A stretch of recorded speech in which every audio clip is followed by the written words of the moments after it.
Kaixo, arratsalde on guztioi, eskerrik asko etortzeagatik.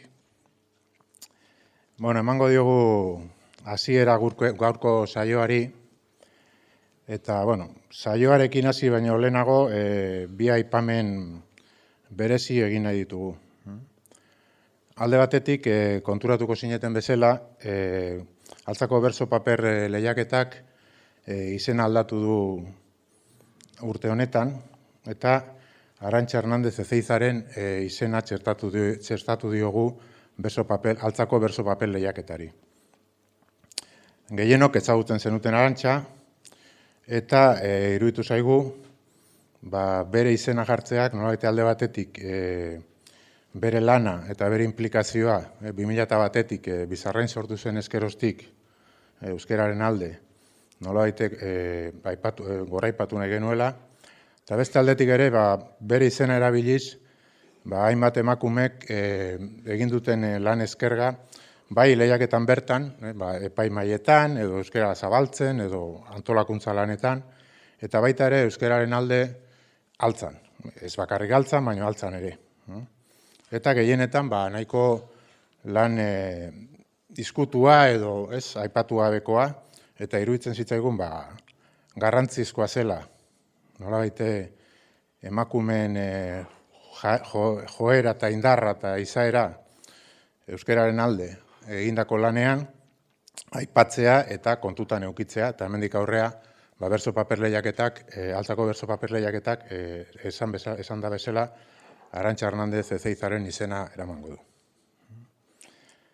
Beste aldetik, nahi eta ez, aipatu behar dugu, guztio dakizuen bezala, Juan Mari Irigoyenek, Juan Marik utzi gaitu aste honetan, fizikoki utzi gaitu, bere lanak euskararen alde, altzako nortasunaren alde, ezin ditugu ahaztu, indarra eman digute eta indarra emango digute hemendik aurrea ere gure bidean. Ikusiko duzuen bezala, hemen dago ilustrazio bat, gaurko saioan, denbora guztian buru edukiko duguna, bere ilustrazio bat Iñaki Martiaren Amatxinek egindakoa, eta bere inguruan Juan Mariren zenbait liburu, pixkat bere figura eta bere lana gogoratzeko. Hau esan da, bertso paper lehiaketaren sari banaketarekin hasiko gara. Orduan, badakizuen bezala, lehiaketa honetan, bi sari nagusi daude, bata da orokorra eta beste altzatarrentzat, altzatarren artean egindako lehian suertatuko amaitzena, eta orduan, gure kasuan, aurten 2013an, Altzako 13. Arantxa Hernandez Ezeiza bertso paper lehiaketan, lehenengo saria Inigo Legorbururentzat izan da, bere trompatuz bertso sortaren gatik. Egilea uste dut ez dagoela, baina Luis Mari jasoko du bere saria.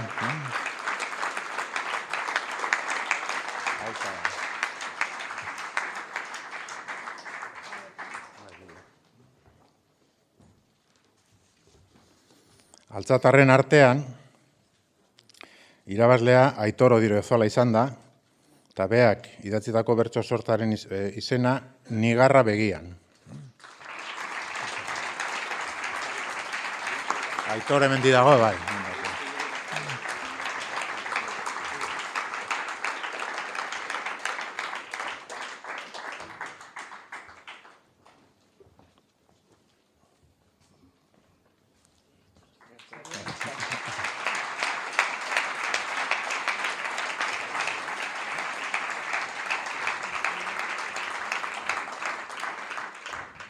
Eta beste aldetik, badaukagu ere bertso paper lehiaketa, baina gazteontzat, eskoletan eta ikastolan egindako lanak baloratuz eta zabalduz. Orduan, hoien sariak nola joan diren, izko lekuonak azalduko digu.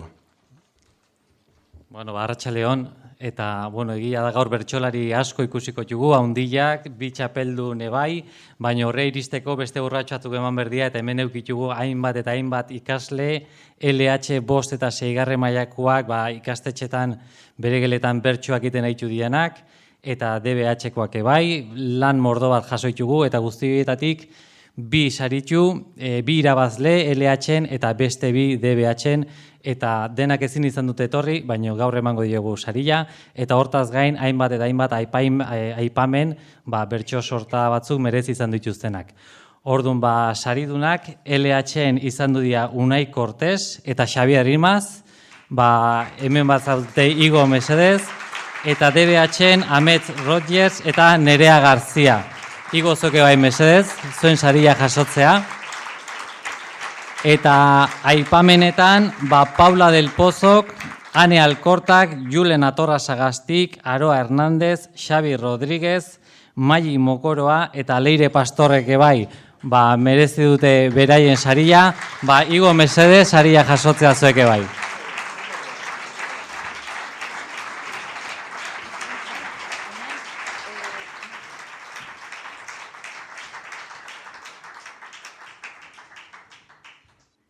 Bueno, irabazleakin hurbilduko zeate pixkatonea, eta denan artean argazki bat ateako dugu, bale? Hurbildure bai, Aitorreta. Venga, batxalo bat mesedez, abentzako.